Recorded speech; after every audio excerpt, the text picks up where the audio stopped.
प्रेम उमड़ रहा है। देखिए। मैं आपके हाथ जोड़ती हूँ स्वामी, इस बालक को छोड़ दीजिए। ये अवश्य ही कोई दिव्य आत्मा है स्वामी। हम आपसे विनती करते हैं स्वामी, इस नन्हे बालक को हानि मत पहुंचाइए स्वामी। मेरी पत्नियां मेरे ही शत्रु के लिए विनती कर रही हैं। अब यदि इसके पक्ष में एक शब्द भी कहा तुम सबने, तो मैं इस बालक से पहले तुम सबके प्राण ले लूंगा। हो रहा प्रसन्न नाग कालिया, विजय को निश्चित जान।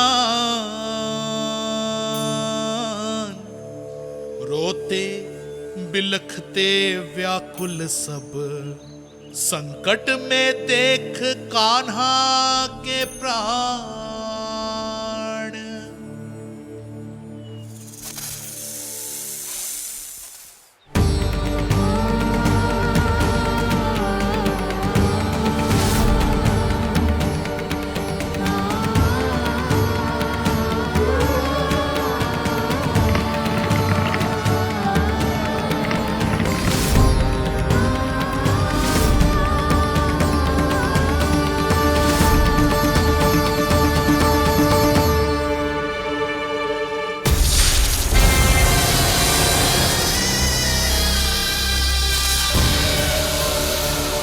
कुछ करो जी, मेरे लल्ला को बचा लो, कोई तो कुछ करो। जीजी संभालो यशोदा। यशोदा, यशोदा तुम शांत हो जाओ, मैं कान्हा को वापस लेकर आऊंगा। मैं रक्षा करूंगा उसकी। ना नंदराज, नंदराज नहीं। कम से कम आप तो समझो नंदराज, कालिया के पास आप जाओगे तो आप भी फंस जाओगे।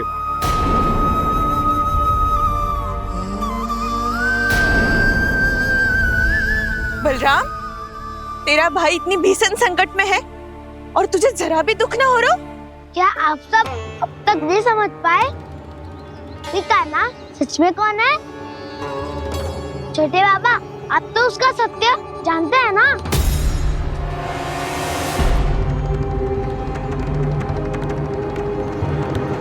मानता हूँ कि आप सब कान्हा के रहस्य के बारे में नहीं जानते, पर क्या उसके जन्म से आज तक घटी एक से बढ़कर एक विचित्र घटनाओं को भी भूल गए हैं आप सब? भूल गए हैं कि कैसी पूतना जैसी राक्षसी उसका कुछ बिगाड़ नहीं पाई, कैसे तरनावती जैसा भयानक राक्षस उसे एक खरोच भी नहीं दे पाया था।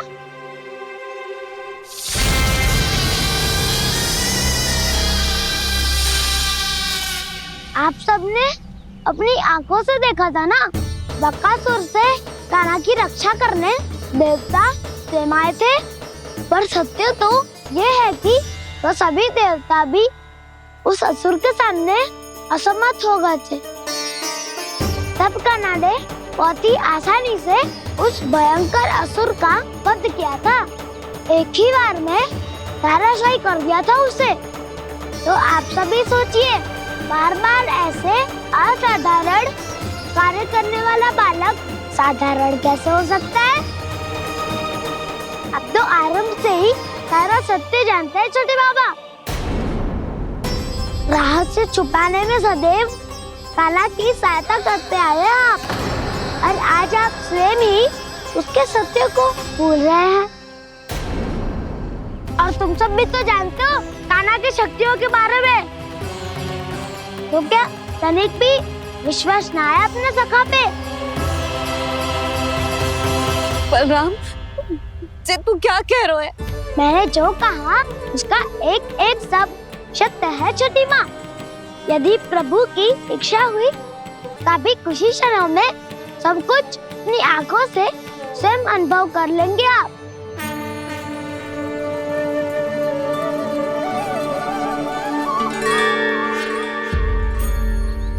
शांताकारं भुजगशयनं पद्मनाभं सुरेशं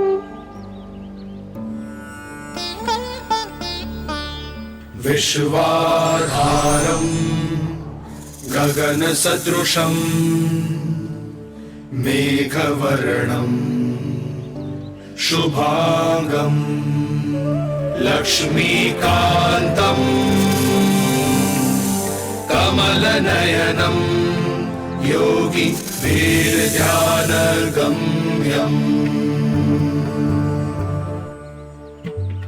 वन्दे विष्णुं भवभयहरं सर्वलोकैकनाथम्।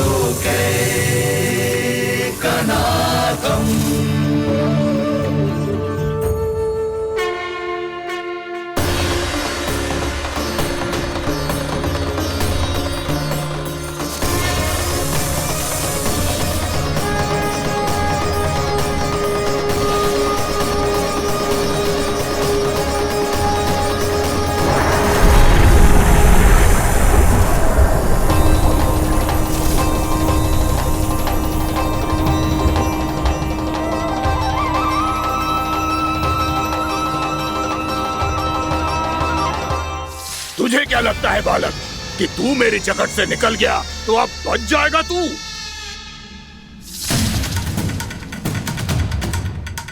मेरे विष से अपनी प्राण रक्षा करने में सफल रहा, मेरी जकड़ से भी छूट गया, पर मेरे दंश से नहीं बच पाएगा।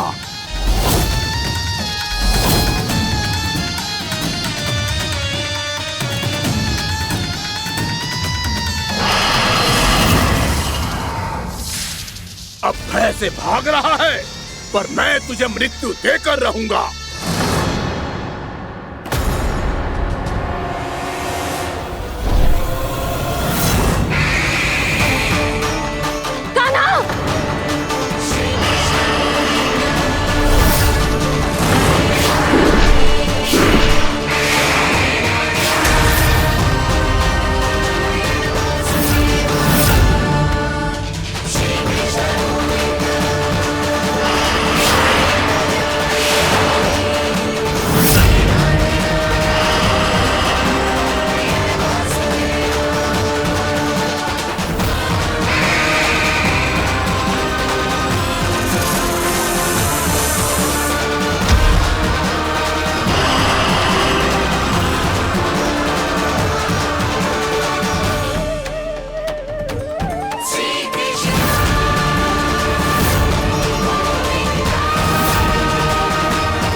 मेरा नन्हा सा कान्हा कितनी देर भाग पाएगा?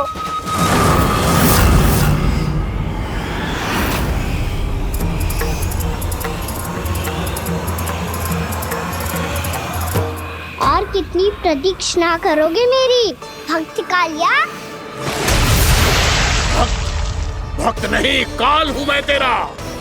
जब अहंकार का मुकुट बुद्धि को ढक लेता है तो भक्त अपने भगवान को भी नहीं पहचान पाता।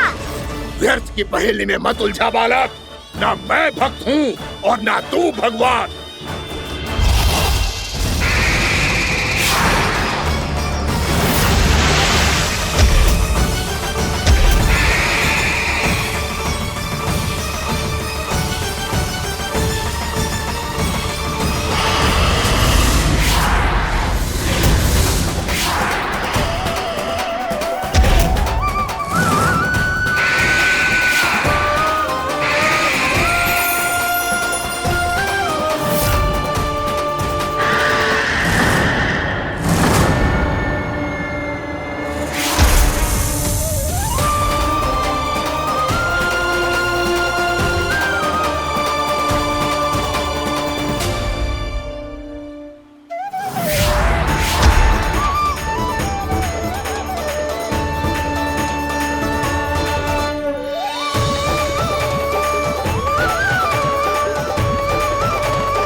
उसे छूकर कालिया नाग का हलाहल जैसा विष भी चरणामृत बन गया है और यमुना जी के जल में फैल चुके विष के प्रभाव को भी नष्ट कर रहा है।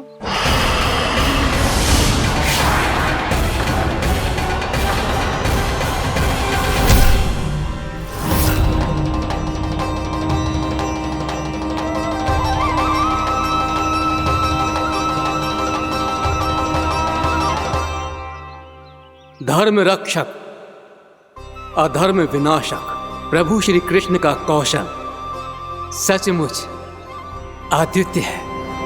नारायण नारायण।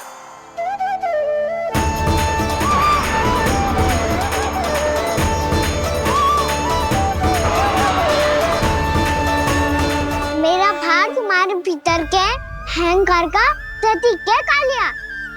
अब तुम्हारा अहंकार, तुम्हारा अनपान मेरे पाँव के नीचे है और तुम्हारी पूंछ अर्थात तुम्हारे प्राण मेरे हाथ में। अब तुम क्या करोगे भक्त?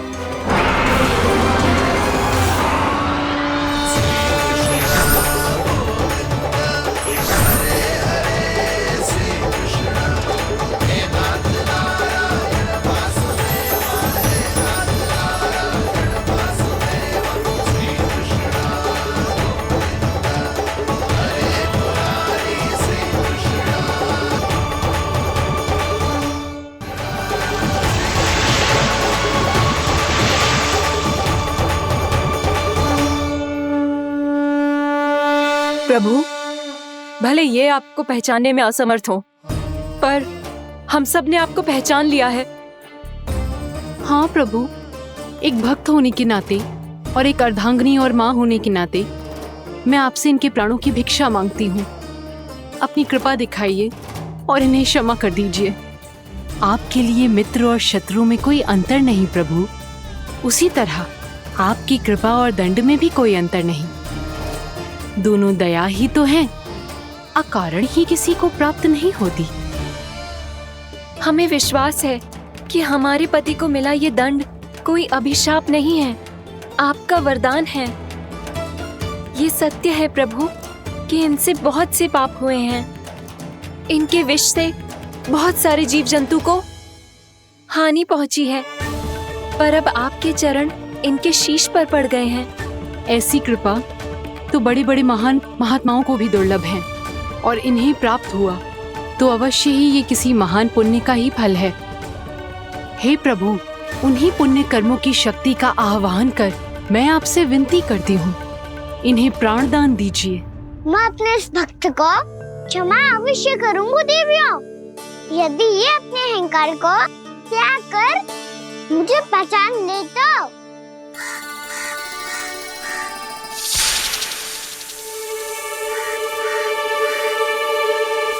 मैं तुम्हें श्राप देता हूँ, जितनी विषैली तुम्हारी जिह्वा है उतने ही विषैले सर्प बन जाओ तुम।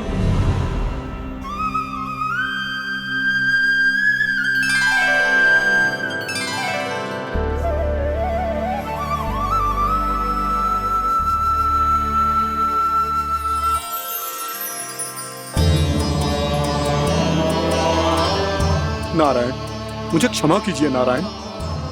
मैं तो आपका परम भक्त था, किंतु मैं आपको पहचान नहीं सका।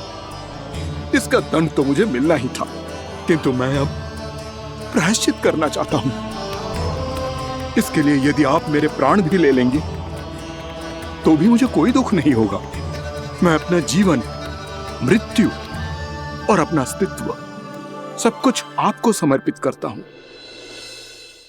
तुम्हें तुम्हारी क्रोध के कारण श्राप मिला, जिसे विशाल सर्प के रूप में तुम्हारा जन्म हुआ और स्वर्ग का तो स्वभाव है विष फैलाना। इसीलिए तुम्हें दंड नहीं दूंगा मैं, सिर्फ सभी अपराधों का पश्चाताप कर लिया। इसीलिए मैं तुम्हें क्षमा करता हूँ कालिया।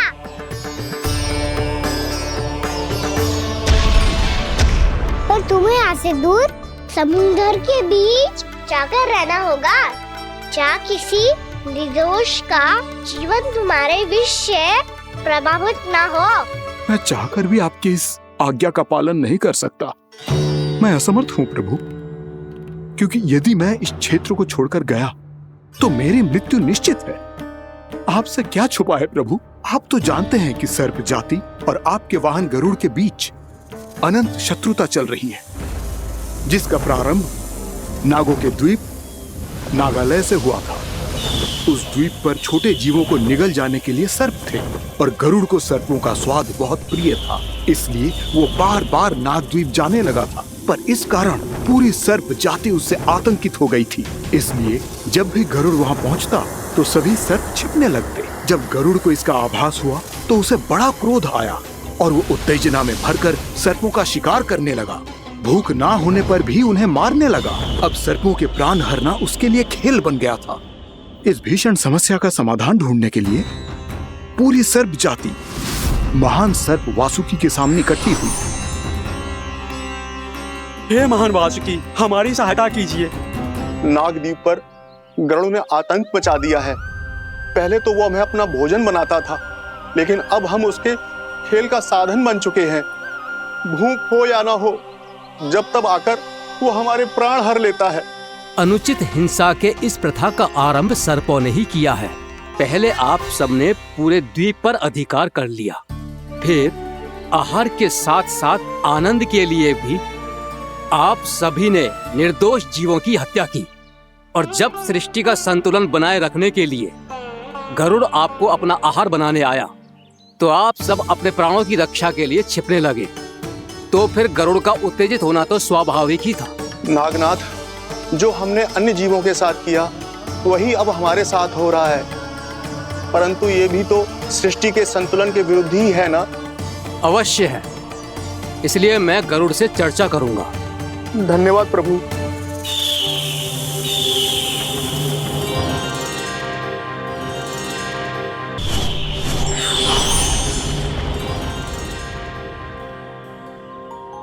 श्री नारायण के वाहन पक्षीराज गरुड़, मैं संपूर्ण सर्प जाति की ओर से आपसे एक निवेदन करने आया हूँ।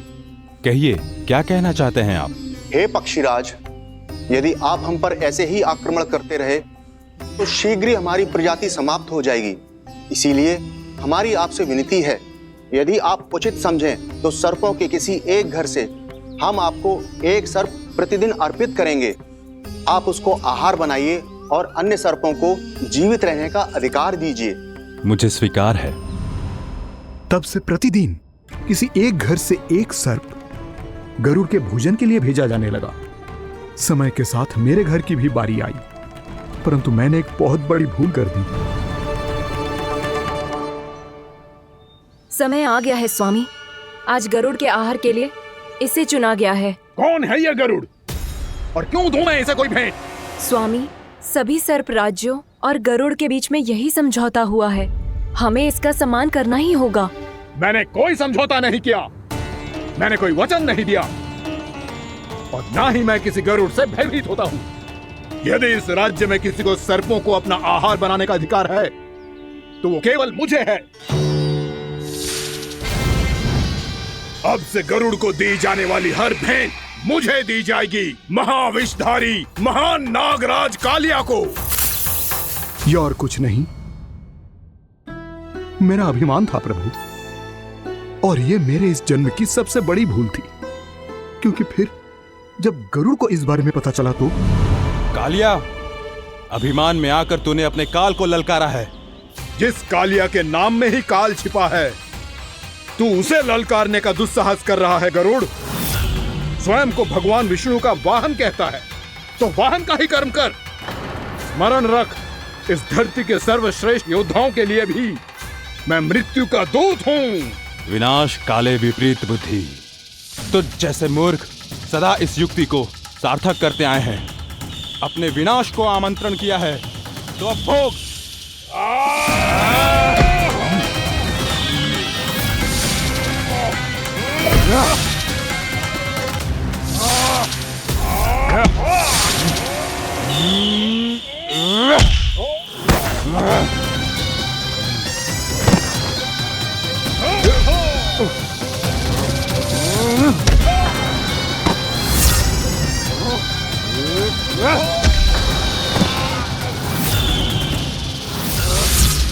जिसने मेरा भोजन चुराने की धृष्टता की है वो इसी योग्य है। तू मुझे जानता नहीं है गरुड़, मैं महाविषधारी नाग कालिया हूँ। तेरा इतना दुस्साहस कि तूने मुझ पर चरण से प्रहार किया। वाह!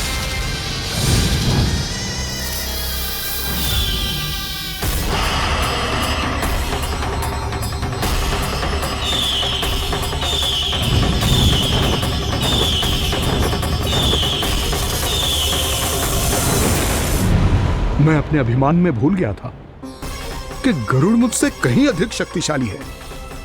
इसलिए अपने प्राणों की रक्षा करने के लिए मैं एक स्थान से दूसरे स्थान भागने लगा। नदियां, पर्वत, यहां तक कि मैंने सागर भी लांघ डाला, पर मैं जहां भी जाता गरुड़ के रूप में मेरा काल वहीं आ जाता। इसीलिए मृत्यु की आशंका से भयभीत होकर मैं अपने बड़े भाई मां कद्रू के प्रथम पुत्र अनंत शेषनाग से राय लेने चला गया। भैया, मैं यहां आपसे आपकी सहायता लेने आया हूं। मेरी एक छोटी सी भूल के कारण यह गरुड़ मेरा पीछा कर रहा है। मुझे हर समय हर स्थान पे ढूंढते रहता है। यदि उसने मुझे ढूंढ लिया तो वो निश्चित ही मेरे प्राण ले लेगा। मुझे कोई ऐसा स्थान बताइए जहां मैं अपनी पत्नी और अपनी संतानों के साथ शांति से रह सकूं।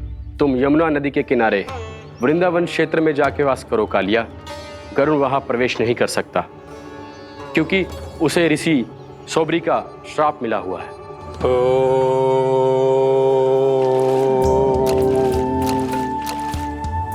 ध्यान और तपस्या का नित्य कर्म करते हुए ऋषि के मन में मछलियों के प्रति प्रेम भाव इतना बढ़ गया कि वो भूल गए सभी जीव खाद्य श्रृंखला का भाग होते हैं और मछलियां भी इस नियम की अपवाद नहीं है। उन्हें मछलियों की अटखेली इतनी अच्छी लगने लगी कि वो इस क्षेत्र के मछुआरों को भी मछली पकड़ने की अनुमति नहीं देते थे।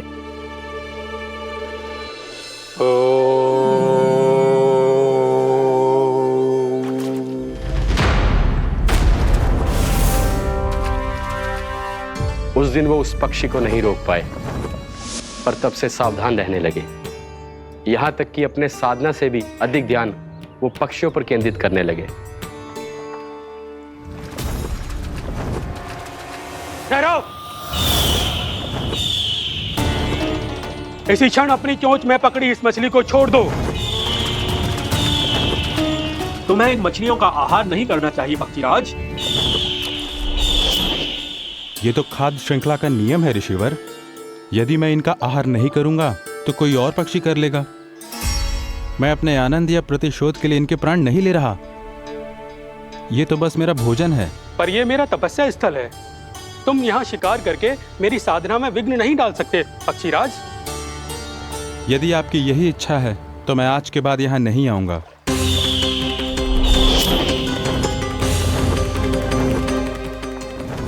पर आज ये मछली मेरे आहार के रूप में पकड़ी जा चुकी है। मैं वचन देता हूँ ऋषिवर, इस स्थान पर यह मेरा अंतिम शिकार होगा।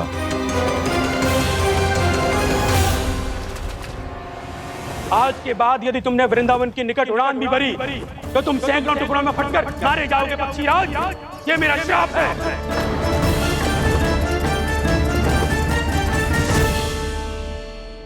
और इसीलिए भैया शेषनाग के सुझाव के अनुसार मैं यहां आ गया। पर अब यदि मैं कहीं और जाऊंगा तो मेरे प्राण नहीं बचेंगे प्रभु। निश्चिंत रहो कालिया, अब से गरुड़ तुम्हें कोई हानि नहीं पहुंचाएगा। अब तुम्हारे फनों पर मेरी पक्षिन बन गए कालिया, इसीलिए अब से तुम्हें गरुड़ से कोई भय नहीं होगा। निश्चिंत होकर अपने परिवार के साथ गहरे समुद्र में चले जाओ और सुख से शांति से निवास करो। पर ध्यान रहे निर्दोष जीवों को हानि ना पहुंचे। आपने मुझे जीवन दान दे दिया प्रभु, इस उपकार से मैं कृतज्ञ हूँ प्रभु। आदेश दीजिए, मैं आपकी सेवा कैसे करूं? तुम्हारे जल क्षेत्र से 1 कोटि कमल पुष्पों को लेने की अनुमति दे दो कालिया। यही मेरी सेवा होगी प्रभु। ये तो मेरा सौभाग्य होगा।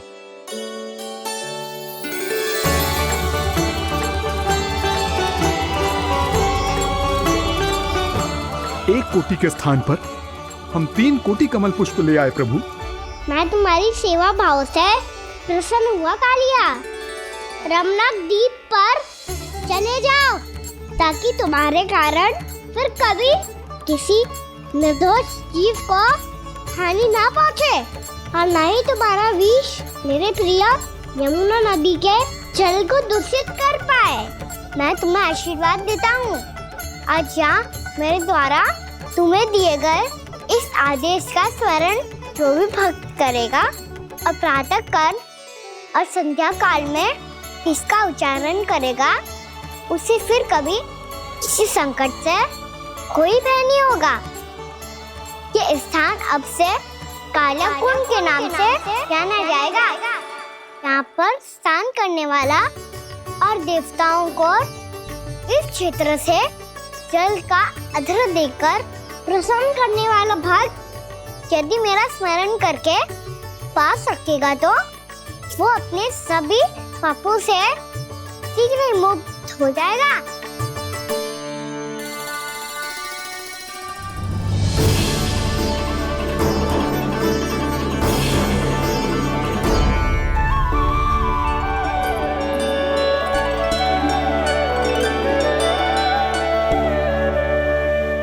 कौन है जी भगवान जिसने अभी अभी कालिया जैसे विशाल विस्तर का सामना किया? क्या एक साधारण बालक जो शीत की अधिकता से ठिठुर रहा है? क्या करूं? मैं लल्ला को ममता के आंचल में छुपा लूं या भक्त बनकर प्रभु की लीला देखती रहूं? क्या करूं मैं? कितना ठंडा था जल, बहुत सर्दी लग रही है। सर्दी से तड़पते हुए कैसे देखूं इसे? अभी जाके अपने पल्लू से सुखाती हूँ। हृदय से लगा के स्नेह की आंच दूंगी तो सर्दी पल भर में छूमंतर हो जाएगी।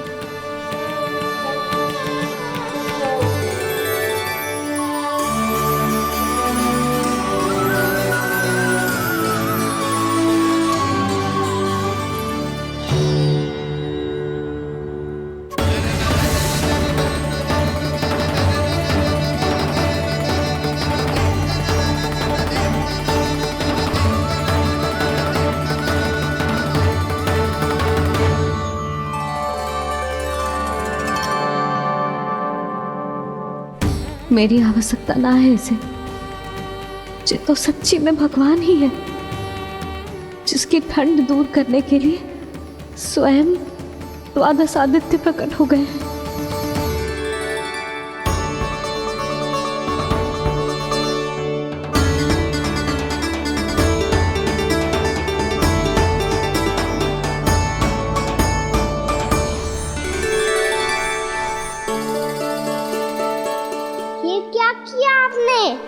मैया मुझे अपने हृदय से लगाने वाली थी कि आप सब प्रकट हो गए। क्षमा कीजिए प्रभु, पर आपको भीगा हुआ देखकर, ठंड से ठिठुरता हुआ देखकर हमसे रहा नहीं गया। हम अपने वश में नहीं थे प्रभु। भक्ति से भावुक होकर हम प्रकट होने पर विवश हो गए थे। हमारी किरणें जैसे स्वयं ही फूट पड़ी और दौड़ पड़ी आपको सुखाने के लिए।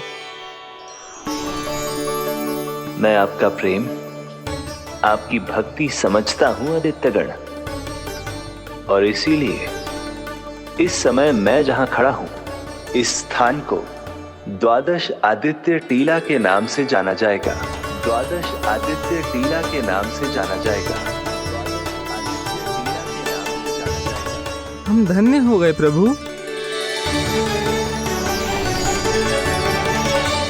अरे कहाँ जा रहा है? जो गड़बड़ किया है उसे सुधारिए तो सही। प्रभु आज्ञा दीजिए। अपना दाम इतना अधिक बढ़ा दीजिए कि मुझे स्वेद आने लगे, ताकि मैया मुझे स्वेद में लीला देख के और भूल जाए कि मैं भगवान हूँ, और मैया मुझे अपनी गोद में उठा के ले जाए।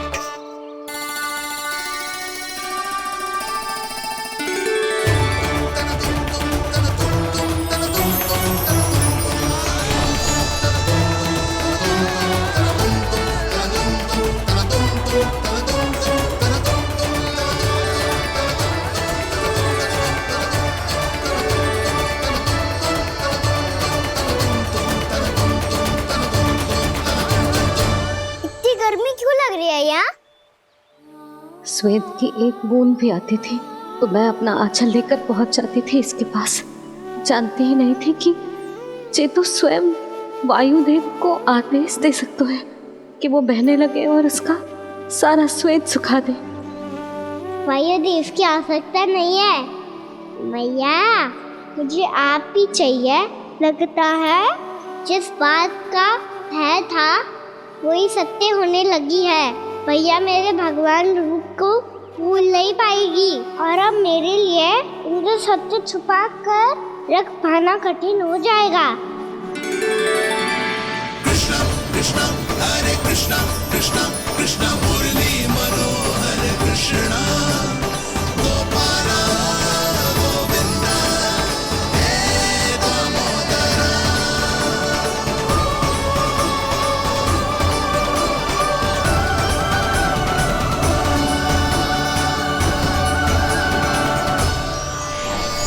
प्रभु, आपके श्वेत से बने इस प्रसंगदान सरोवर का प्रणाम स्वीकार कीजिए।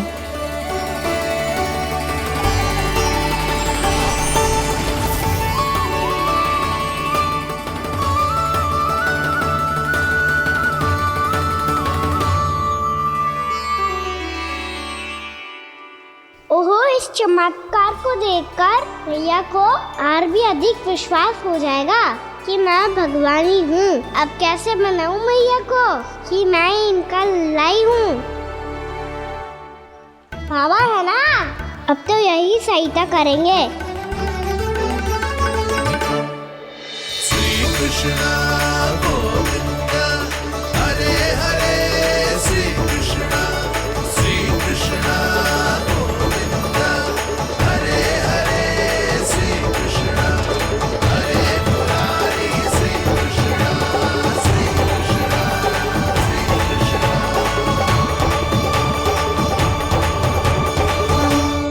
बाबा एक कोटी ना, मैंने तो 3 कोटी कमल पुष्पों का प्रबंध कर दिया है और चिंता करने की आवश्यकता ना है। 1 कोटी कमल के स्थान पर 3 कोटी कमल पुष्प मिल गए हैं। हाँ कान्हा, मैं उचित संदेश के साथ ये सारे पुष्प उस कंस के पास भिजवा दो। महाप्रक्रमी कान्हा की जय। वृंदावन रक्षक कान्हा की जय। महाप्रक्रमी कान्हा की जय। भानु जी नंदराज, बाकी गांव वालों को लेकर ये सारे पुष्प इकट्ठा करो और कंस के दरबार में पहुंचाओ। जी।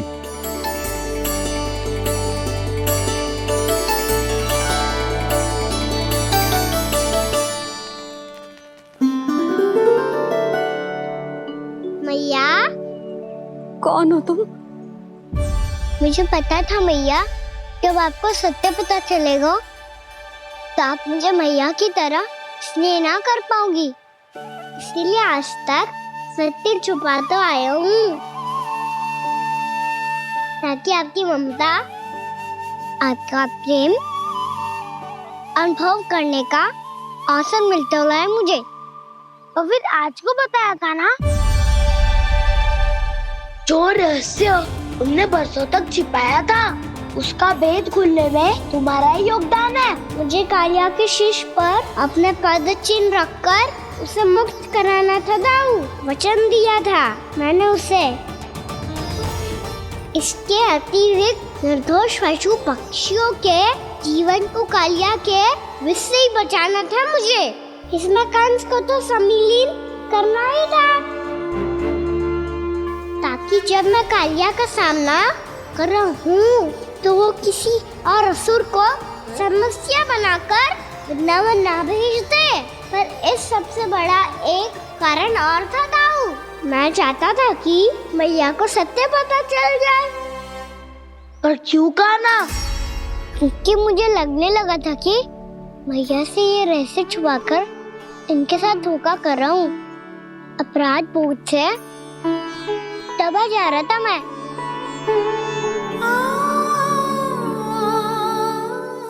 जो सत्य आपको, बाबा को, सभी को पता है, यहाँ तक कि मेरे सखा भी जानते हैं,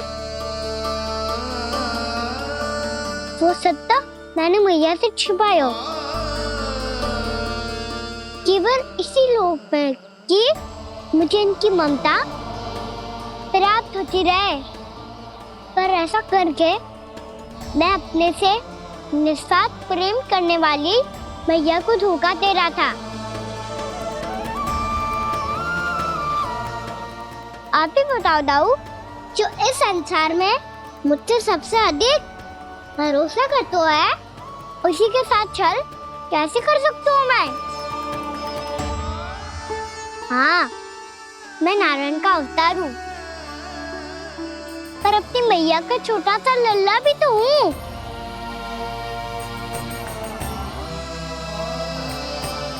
इसीलिए तो यमुना जी में छलांग लगाने का एक कारण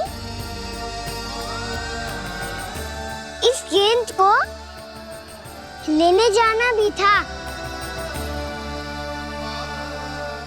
स्नेह से बनाई थी मैया ने गेंद, इसे अपने से दूर कैसे होने देता मैं?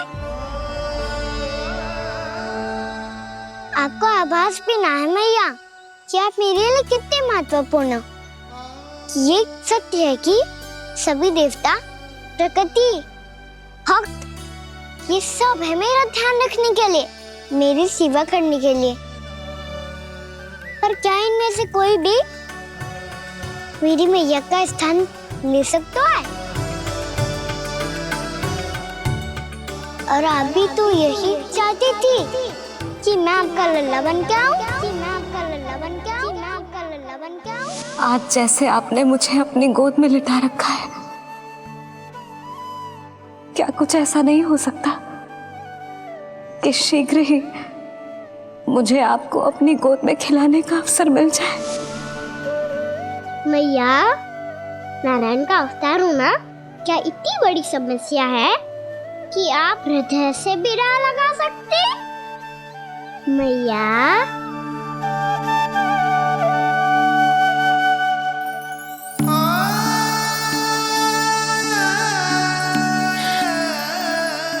मेरा कान्हा, मेरा लल्ला।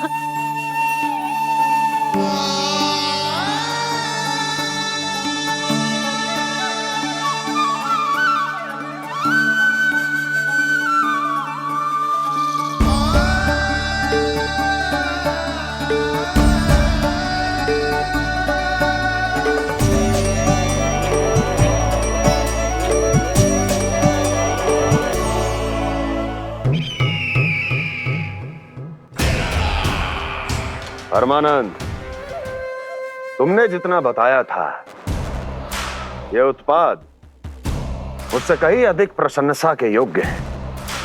महाराज, मैं प्रसन्न हूं। ये अपना सारा दूध, दही, घी, माखन और अपना सब कुछ तुम्हें देने का वचन दे चुके हैं। महाराज, अगली बार की अग्रिम धनराशि मिल जाती तो... अग्रिम धनराशि? तुमने इन्हें अग्रिम धनराशि नहीं दी क्या परमानंद? दी थी, वो इस बार की थी, अगली बार की। इस बार, उस बार, कितनी बार? वो अग्रिम धनराशि अवश्य थी, और आंशिक नहीं, पूरा भुगतान था वो। अब तुम सबको बिना कोई मूल्य लिए जीवन भर अपना सारा दूध, दही, घी, माखन, अपना सब कुछ लेकर मथुरा आना होगा।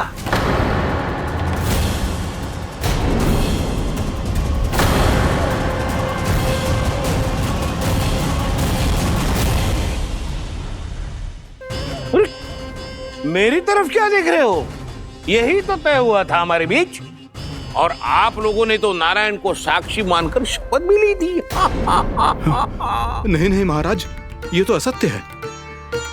व्यापारी जी सही बात ना बता रहे हैं। महाराज, आप स्वयं विचार करो, जीवन भर के दूध, दही, घी, माखन का मूल्य इतना कम कैसे हो सकता है भला? ये तो नारायण की शपथ लेने से पहले सोचना चाहिए था। महाराज, महाराज, ये अन्याय है महाराज। इतना दुस्साहस!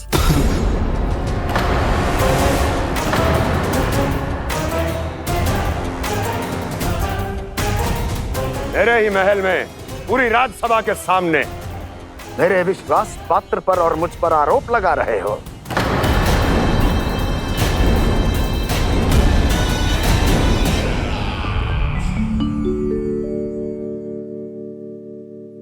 ये क्या कर रहे हो? आप क्या कर रहे हो? वो कर्पण करने के बाद थोड़ी प्रतीक्षा करनी चाहिए। नारायण को भूख खाने तो दो। पर तुम तो नारायण नहीं हो। लल्ला लल्ला जी तूने क्या करो? क्षमा कीजिएगा महाराज। भूल मेरी ही है महाराज। बात ये है कि जब से इसे पता चलो कि आज एकादशी है, तब से जो नारियल के लड्डू मांग रहा था, वो समय के अभाव के कारण मैं ना दे पाई। मैं दूसरे नारियल और गुड़ ले आती हूँ। चल।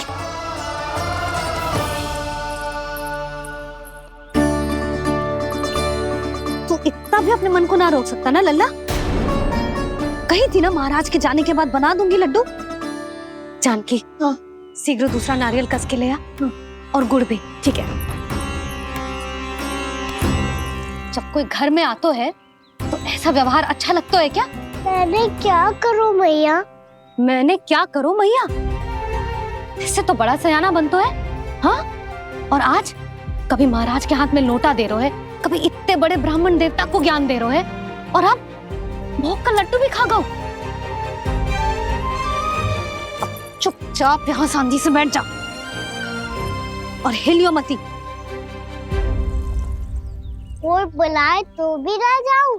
कोई बुलाए तो वो अन्य बात है लल्ला, उससे पहले हिलियो भी मती। हाँ नहीं तो।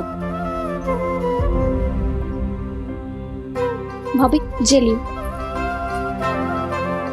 जानकी ध्यान रखियो जे जाए ना यहाँ से।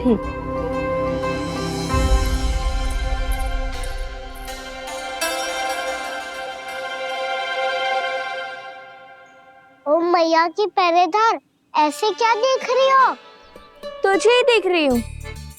पहले शैतानी करतो है और फिर ऐसे सीधा बनतो है, ऐसे कच्चू किया ही ना हो तूने। सीधा ही तो हूँ मैं। अच्छा, सब पता है मुझे तेरी चालाकी। बातों में फंसा कर यहाँ से निकल जाना चाहते है ना? नाना, मैं अपनी मैया का आज्ञाकार हूँ। जब तक कोई बुलाएगा ना, यहीं बैठे रहूंगा। चाहे लड्डू खाने का कितना भी मन क्यों ना करे। विलंब के लिए क्षमा प्रभु। ये बालक अबोध है, बातें बड़ी बड़ी करता है, परंतु नहीं जानता कि क्या करना चाहिए क्या नहीं।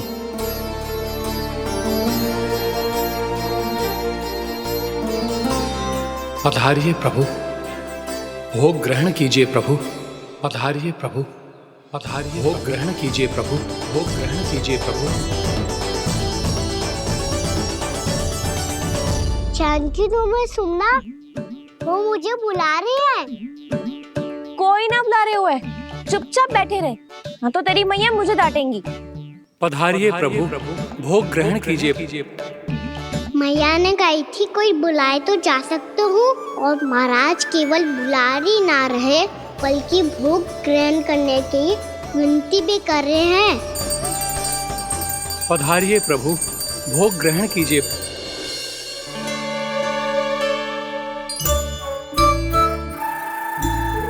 वैसे एक बात कहूँ? हाँ? तुम्हारे घर का माखन बहुत स्वादिष्ट था। तो तू स्वीकार कर रहे हुए कि तू मेरे घर चोरी करने आया था? हाँ। जसोदा भाभी, देखो इसने मान लियो कि जो चोरी करने आया था। देखा को? अरे हे नारायण, इसने तो फंसा दिया मुझे।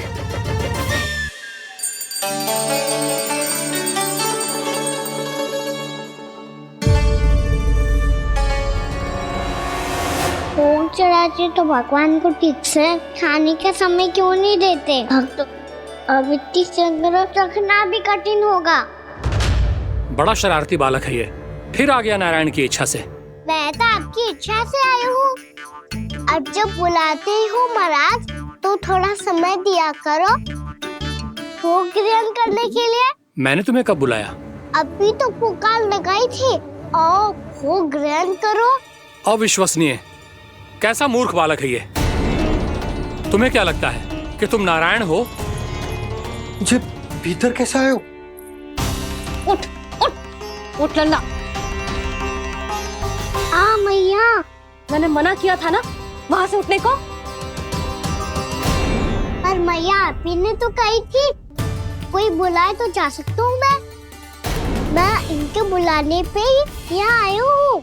पर मैंने तो श्री नारायण का आवाहन किया था। मैया कहती है छोटे बालक श्री नारायण का रूप होते हैं। कान्हा, आज तो अति कर दी तूने। महाराज का अनुष्ठान पूरा ना होने देखो तू। रहने दीजिए नंदराज, मैं ही जाता हूँ। अपना अनुष्ठान गांव के मंदिर में पूरा कर लूंगा। ऐसा मत ही करो महाराज, आप अनुष्ठान पूरा किए बिना चले जाओगे तो हमें बहुत पाप लगेगा। हाँ महाराज, आप जैसे ब्राह्मण देवता की सेवा हम ना कर पाए तो हम पर कलंक लग जाएगा। आप अपना अनुष्ठान यहीं संपन्न करें। मैं संभालूंगा इसे। मैं ध्यान रखूंगा कि आपके अनुष्ठान में कोई विघ्न ना पड़े।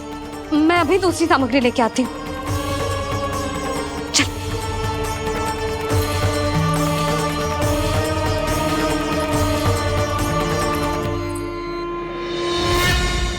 इसे तो मैं रोहिणी जीजी के यहाँ छोड़ के आती हूँ। जानकी से ना संभले गुजे। यशोदा, वहां भी ना रुके गुजे। इसे मैं अपनंद भैया के यहाँ लेकर जाता हूँ। चल। यहाँ किसी ने तुम्हारे साथ ना तो कोई अन्याय किया है और ना ही कोई धोखा, केवल व्यापार किया है। स्मरण करो, क्या प्रण लिया था तुम सबने? क्या उसमें किसी धनराशि का उल्लेख था?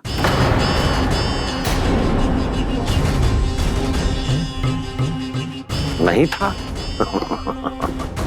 इसलिए अब उस प्रण के अनुसार तुम बिना कोई मूल्य लिए जीवन भर अपना सारा दूध, दही, घी और माखन, अपना सब कुछ मुझे दोगे। महाराज ऐसा अत्याचार।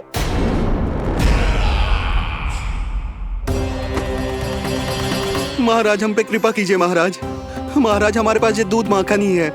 महाराज हमें उचित मूल्य दिलवा दो, ना तो मेरी पत्नी मुझे घर में प्रवेश ना करने देगी। महाराज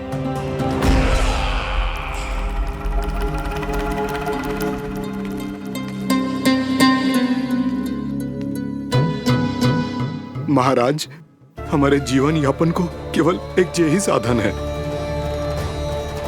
महाराज, महाराज तनिक दया करो हम पर। हमारे बाल बच्चे भूखे मर जाएंगे महाराज। हमारे पास जीवन यापन का केवल यही एक साधन है। महाराज तनिक दया करो हम पे। हमारे बालक भूखे मर जाएंगे। ऐसा अत्याचार करके आपको क्या मिलेगा महाराज?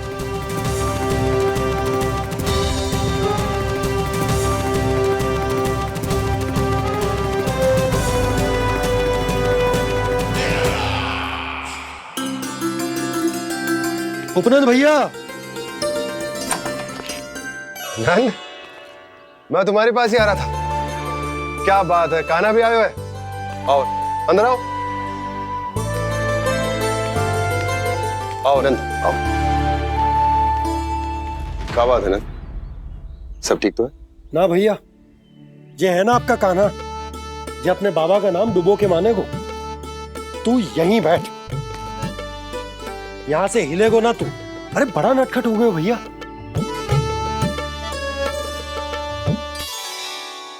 अच्छा, आप ये सब छोड़ो, ये बताओ कि आप मिलने आ रहे थे, कछु विशेष बात थी? जो गांव वाले मथुरा गए थे, उनसे कछु खबर मिली? ना ना, जो लोग गांव से गए मथुरा, उनमें से अभी तक किसी के आने की कोई सूचना नहीं है। तो आप इतने चिंतित क्यों दिखाई दे रहे? चिंता की बात तो है ही ना आनंद। सूचना मिली है कि आसपास के गांव में सूखा पड़ गया। ग्वाले अपनी गैयन को चराने दूर वनों में लेकर जाया करते थे, और अब तो वहां पर भी सूखा पड़ना आरंभ हो गया है। हे नारायण, तो हमारे गोकुल की क्या स्थिति है भैया? गोकुल और गांवों के आसपास की जो स्थिति है उसको सोचकर ही तो मैं चिंतित हूं। शीघ्र ही उसका असर हमारे गोकुल पर भी दिखने लगेगा। पधारिए प्रभु, भोग ग्रहण कीजिए प्रभु।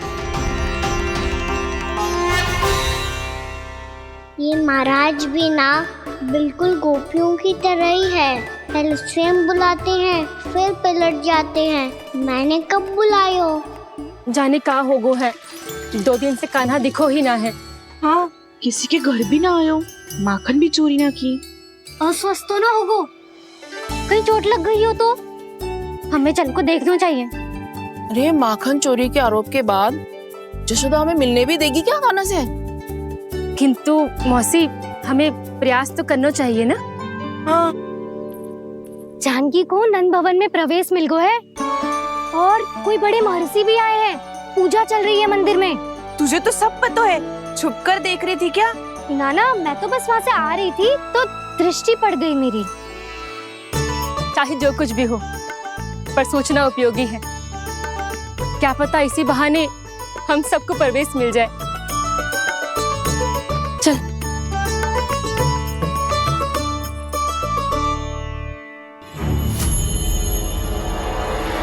कान्हा, जे कहाँ गए हो? अरे जय, अभी तो यही दो। कान्हा, कान्हा,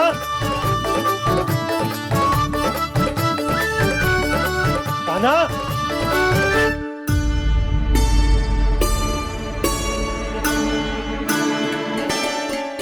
क्षमा कीजिएगा नारायण, आज बार बार अनुष्ठान में विघ्न आ रहा है, परंतु आप तो जानते हैं मेरी श्रद्धा और मेरी भक्ति पूरी तरह से सच्ची है, शुद्ध है। इसीलिए कृपा कीजिए प्रभु, पधारिए।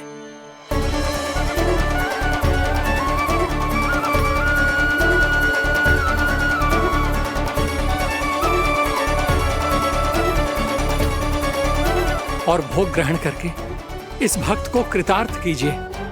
दर्शन दीजिए प्रभु, ताकि मैं भी मान सकूं आपसे मिलना उतना ही सरल है जितना उस बालक ने कहा था।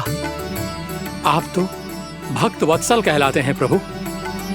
इस भक्त की भी विनती सुन लीजिए। दर्शन दीजिए प्रभु, दर्शन दीजिए। इसी विश्वास और समर्पण की ही तो देरी थी महर्षि। कृष्ण मुरली मनोहर कृष्णा गोपाला गोविंदा हे दामोदरा श्री कृष्ण। कान्हा,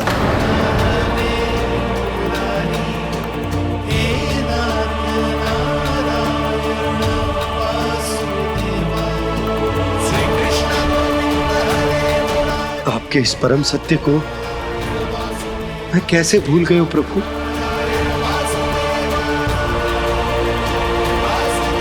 अरे तुम फिर आ गए? अब आप इतना प्रेम और भक्ति से बुलाओगे तो आना ही पड़ेगा ना। एक ही बात को कितनी बार समझाऊं? मैंने तुम्हें नहीं बुलाया, मैंने अपने प्रभु श्री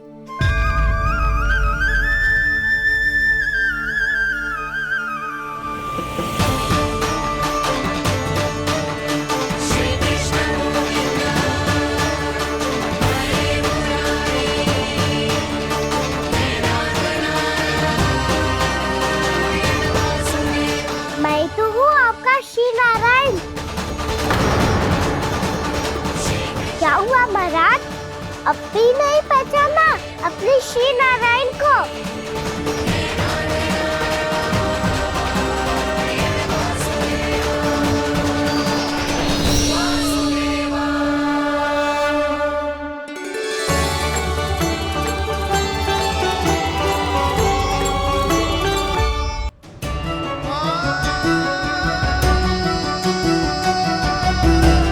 प्रभु, क्या सचमुच आप मेरे सामने हैं? क्या पता आपको भी तीर्थ स्थानों पे भी नाम मिले, वो यहाँ मिल जाए श्री नारायण की इच्छा से। आपने सत्य कहा था प्रभु। आपसे मिलना बहुत सरल है, पर मैं अबोध समझ ही नहीं पाया। आपको अबोध कहता रहा। आप सामने थे और मैं पहचान ही नहीं पाया। मुझे क्षमा कर दीजिए प्रभु, मेरी भूल को क्षमा कीजिए प्रभु। आपकी पूजा करने के लिए आपको बुला रहा था और आप ही को भोग खाने से मना कर रहा था। तो अब तो खिला दो ना महाराज, श्री नारायण की इच्छा से।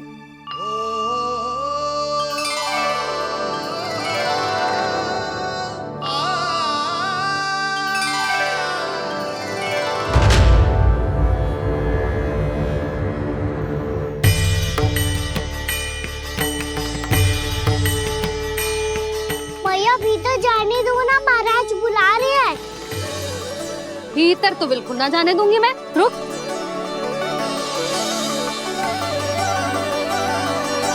तुझे बता, बाबा ने तुझे आने कैसे दियो?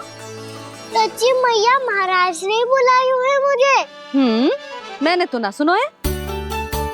अब जे मती कहियो कि महाराज ने नारायण को बुलाओ है और बालक नारायण का स्वरूप होते हैं। मैंने ही बुलाया था पुत्री। महाराज,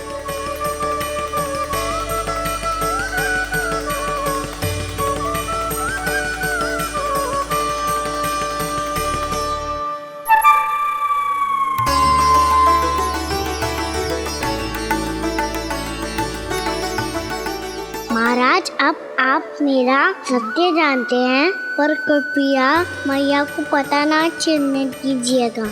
मैं चाहता हूँ कि मैं इनके लिए वही बना रहूँ जो हूँ, उनका सामान्य सा लल्ला, ताकि इनके प्रेम की अमृत वर्षा मुझ पर सदैव बरसती रहे। महाराज जे सदैव ऐसे ना करतो है, आज न जाने इसे क्या होगा है। जे शैतानी ना थी यशोदा, जे तो प्रभु की लीला थी। महाराज आप अनुष्ठान पूरा करो, अब मैं इसे और विघ्न ना डालने दूंगी। नहीं पुत्री, ये विघ्न डालने नहीं, अनुष्ठान पूरा कराने के लिए आया है। मैं आपका सत्य किसी को नहीं बताऊंगा प्रभु। आपने मेरी आंखें खोल दी, मेरे लिए तो इतना ही पर्याप्त है। मैं धन्य हो गया।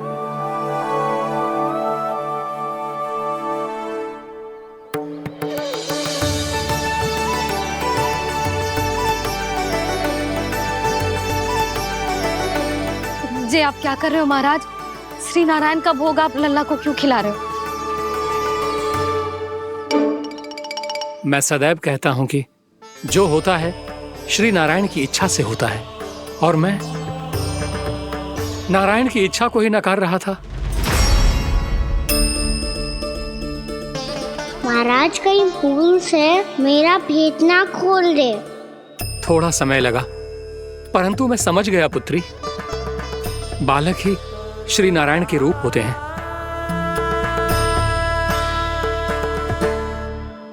मैया देखा, मैंने कही थी ना।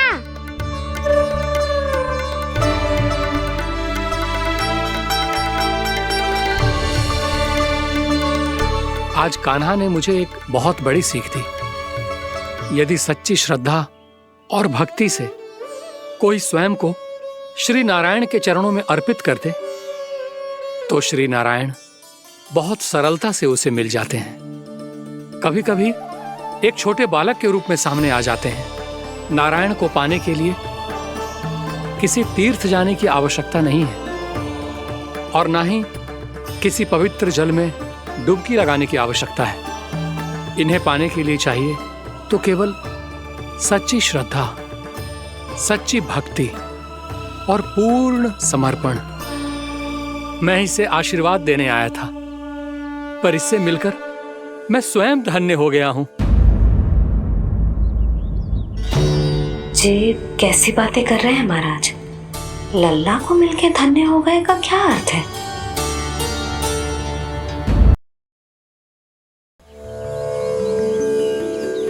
मैं इसे आशीर्वाद देने आया था, पर इससे मिलकर मैं स्वयं धन्य हो गया हूं। ये कैसी बातें कर रहे हैं महाराज? लल्ला को मिलके धन्य हो गए का क्या अर्थ है?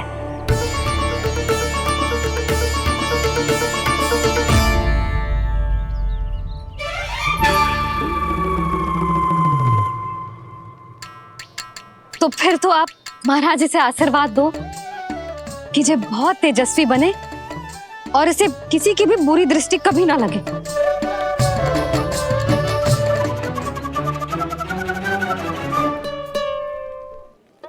प्रणाम।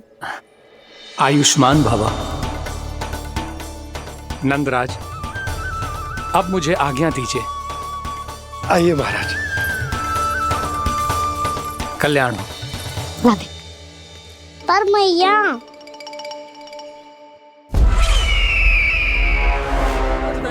महाराज, दया करो महाराज, दया करो महाराज। बस करो। कंस इतना भी निर्दयी नहीं है। तुम सब इतना व्याकुल हो रहे हो तो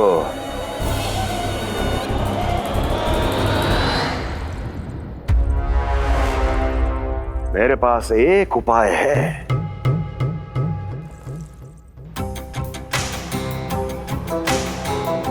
मैं तुम्हें इस निशुल्क व्यापार की विवशता से मुक्त कर सकता हूं।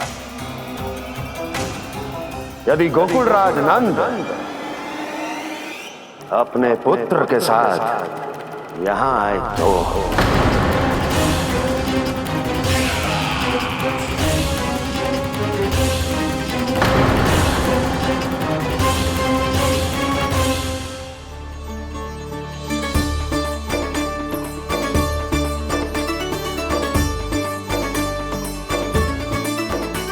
हाय, बलिहारी जाऊं मैं? हाँ। ऐसे ही मुड़ के देख तो रहे कान्हा।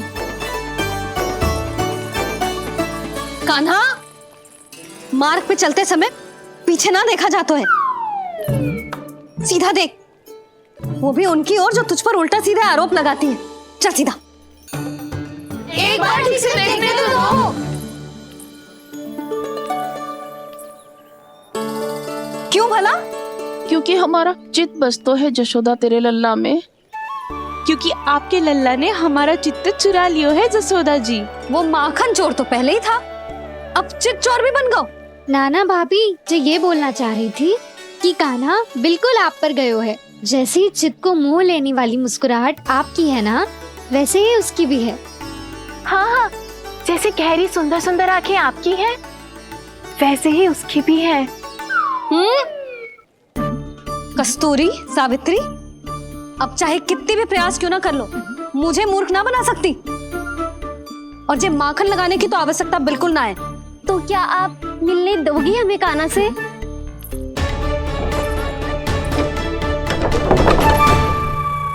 पहले ही कही थी ना, मेरे घर अब तभी आना जब अपना भूल स्वीकार कर लो।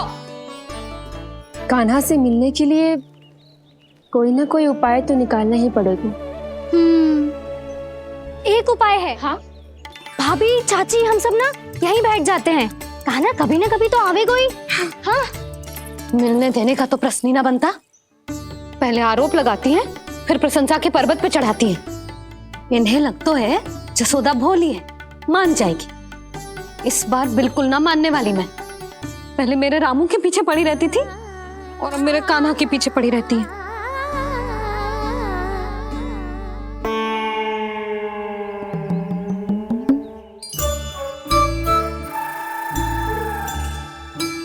तू क्या सुन रही है?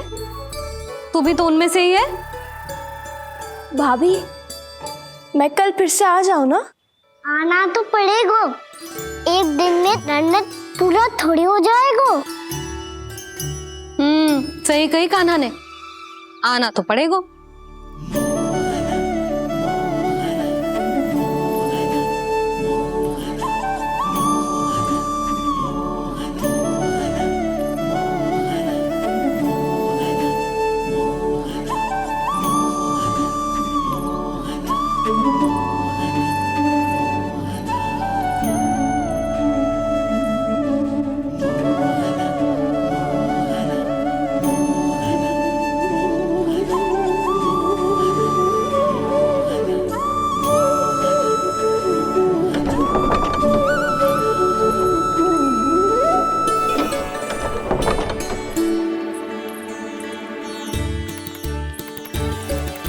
आप सब यहाँ आके बैठी हो? अब तेरी तरह हर कोई चापलूसी तो ना करतो है, पर कोई ना कोई उपाय तो करना पड़ेगा ना कान्हा से मिलने के लिए। अब तो बस एक ही आस बची है कि कभी ना कभी तो कान्हा बाहर आएगो और हम सब उससे मिल पाएंगे। मेरा भाग्य अधिक सराहने की आवश्यकता ना है भाभी। नंद भवन में भले ही प्रवेश मिल गया है मुझे, पर ना तो मैं कान्हा से मिल पाई हूँ और ना ही उससे ठीक से बात कर पाई हूँ। पर अब मैं कहीं ना जाऊंगी उससे मिले बिना, आप सबके साथ यहीं बैठूंगी।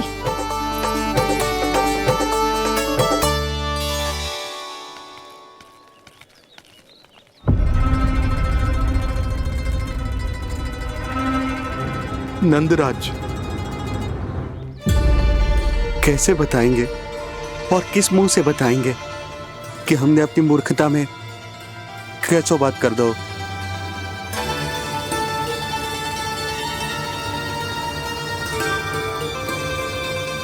भानु, बजरंगी, क्या हुआ? आप सब लोग इतने चिंतित क्यों हैं? आओ, मथुरा में कछु गड़बड़ हुई है का? चिंता मती करो आप लोग, जो भी कुछ हुआ है हम सब मिलकर संभाल लेंगे। आप सब लोग थके हुए हैं, तनिक विश्राम कर लो, उसके बाद हम बात करते हैं। चलो आओ।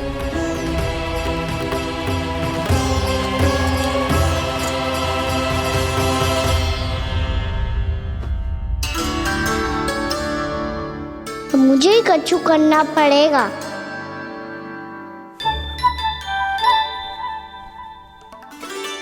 मैया मैं खेलने जाऊं?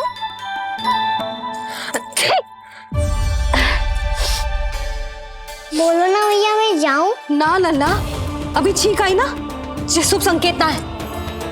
गड़बड़ तो हो चुकी है मैया। ये लीजिए, जल ग्रहण कीजिए। लीजिए, पीजिए।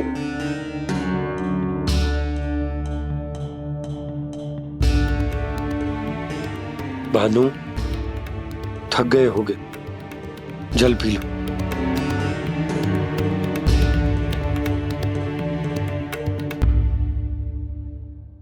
बजरंगी, लो।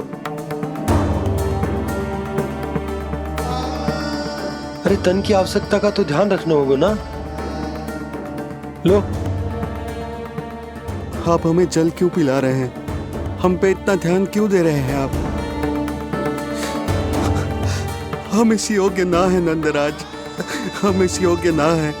हाँ नंदराज, हम इसके योग्य नहीं है, हम इसके योग्य नहीं है। ये सब क्या कह रहे हो आप लोग? हमने आपकी बात ना सुनी नंदराज। आपने कहा था, मना किया था आपने, पर अधिक धन के लोभ में हमने ही उस दुष्ट राक्षस को अपना वचन दे दिया। पर मथुरा जाके पता चलो कि ये सारा षड्यंत्र उस व्यापारी का ना था। उसने तो बस उस अत्याचारी कंस के कहने पे ये सब किया। आपने तो सीखो है भैया, पर स्थिति कैसी भी हो, चिंतित होना समाधान ना हो तो, पर समाधान तो चिंतन करने से मिलता है ना। तो मैं जाऊं? अच्छा बता, कछु गड़बड़ हो जाए तो हमारी रक्षा कौन करते हैं? श्री नारायण। तो 3 बार उनका ध्यान कर ले लल्ला। वाह मैया, मेरी रक्षा के लिए मुझे अपना ही नाम लेने के लिए कह रही हो? क्या सोच रहे हो? कर। नारायण नारायण नारायण नारायण नारायण नारायण। बस बस। अब मैं जाऊं? जा।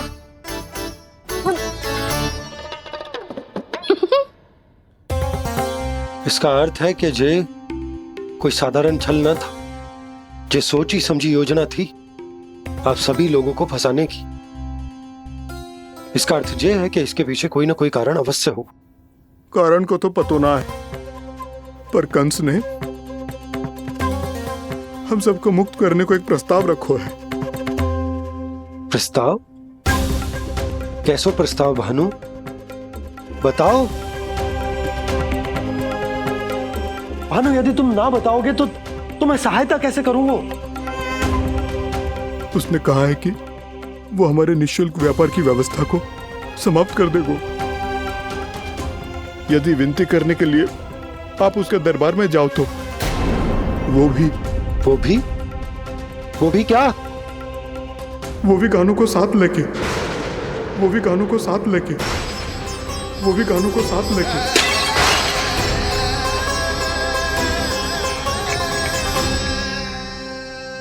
कान्हा,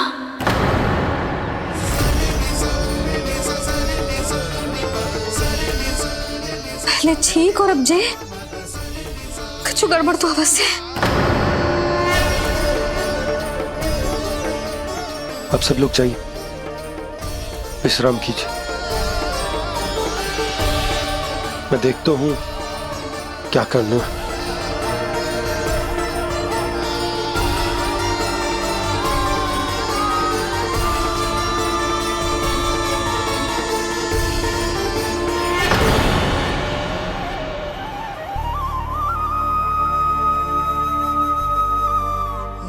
भैया,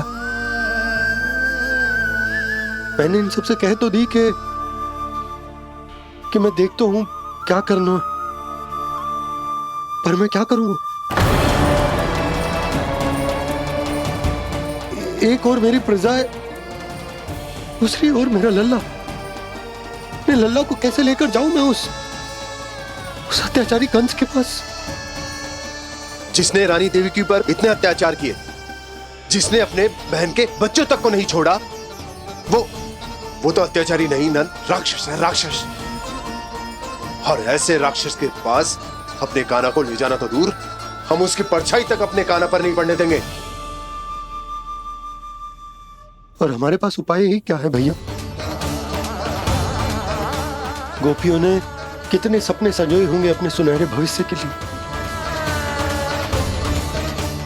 और जब उन्हें सच्चाई का पता चलेगा तो क्या बीतेगी उनके हृदय पर? आज भानु मथुरा से धन लेके लौटेगो तो मैं सीधा हाट जाऊंगी और जसोदा के लिए एक महंगा सा उपहार लूंगी। कछु लाभ ना होगो। मैं भी कान्हा के लिए लूंगी एक विशेष उपहार, और इस बार उसे भी मैं माखन के साथ रख दूंगी, ताकि कान्हा लोभ में आके बार बार मेरे घर आवेगो। 2 दिन से वो किसी के घर ना आयो है, तेरे घर आएगो दोबारा? जब देखो तब कोई ना कोई प्रश्न करते रहते है हमसे, पर इस बार दिखेगो तो हमारे प्रश्नों का उत्तर देना पड़ेगा उसे।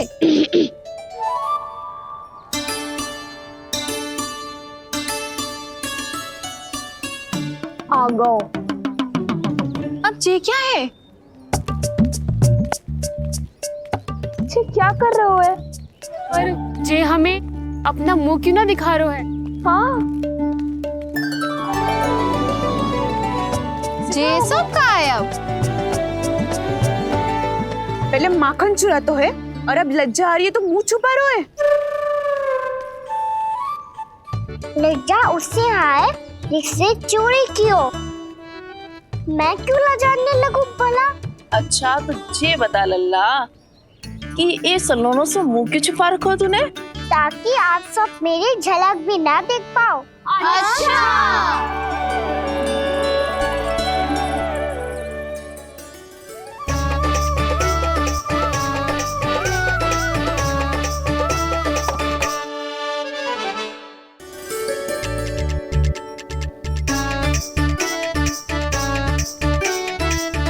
ये क्या कर रहे हो आप सब? साहस है तो आंखों में आंखें डालकर बात कर।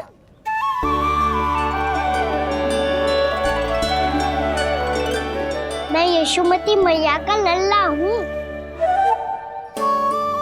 सास कूट कूट के भरो है मुझ में। पूछो क्या पूछना है? पहले तो ये बता, आज किसके घर जाएगो तू चोरी करने? चोरी और मैं? आदिक भोला मत बन। जे सब कौतुक जशोदा जी के पास चलेगो, यहाँ ना चलेगो। बस इतना बता दे कान्हा, आजकल माखन खाने का मन ना हो रहा है या पकड़े जाने से भयभीत हो गए तू? बछड़ों को उनका अधिकार दिलाना अनुचित थोड़ी है। दूध दही माखन पे पहला अधिकार मालिक को कोई हो तो है। इसलिए भयभीत वो हो जिसने कछु अनुचित किया हो। यशोदा भाभी।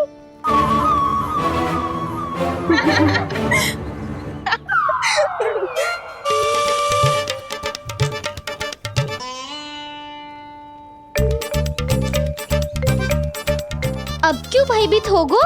हाँ? भयभीत क्या हुआ?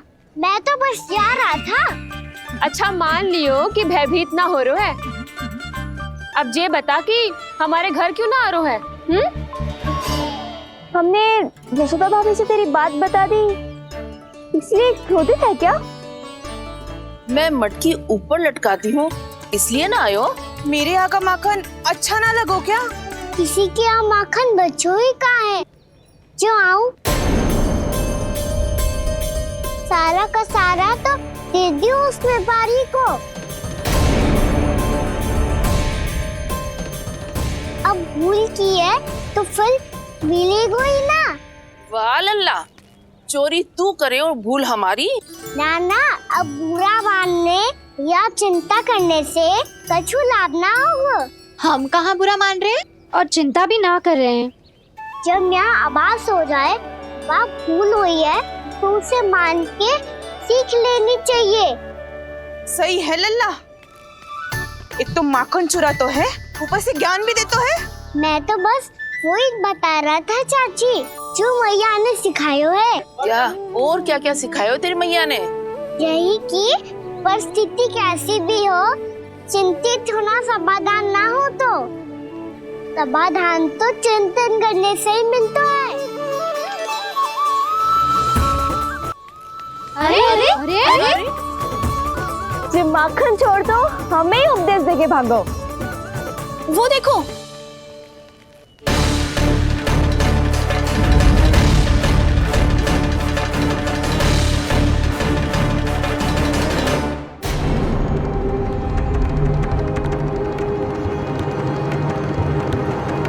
ये सब लोग इतने गंभीर क्यों दिख रहे हैं?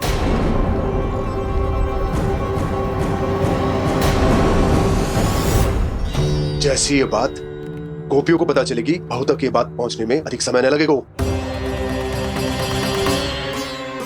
और नारायण ही जाने उसके बाद बहू के मन पर क्या बीतेगी। कहीं वो फिर से खड़े निर्णय न ले ले। बड़ा निर्णय तो आज मुझे लेना होगा भैया। मुझे जो निर्धारित करना होगा कि यशोदा को कंस के बारे में क्या क्या बताना है और कैसे बताना है। और मुझे ये भी सोचना होगा कि मुझे क्या करना है। बाबा होने का दायित्व निभाकर अपने लल्ला की रक्षा करूं या राजा होने का कर्तव्य निभाकर अपनी प्रजा के हित को अधिक महत्व दूं। नारायण ही जाने के इस दुविधा का हल कैसे निकले। अब तो वो ही बचा सकते हैं भैया।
ये तो बिल्कुल लड्डू जैसा है।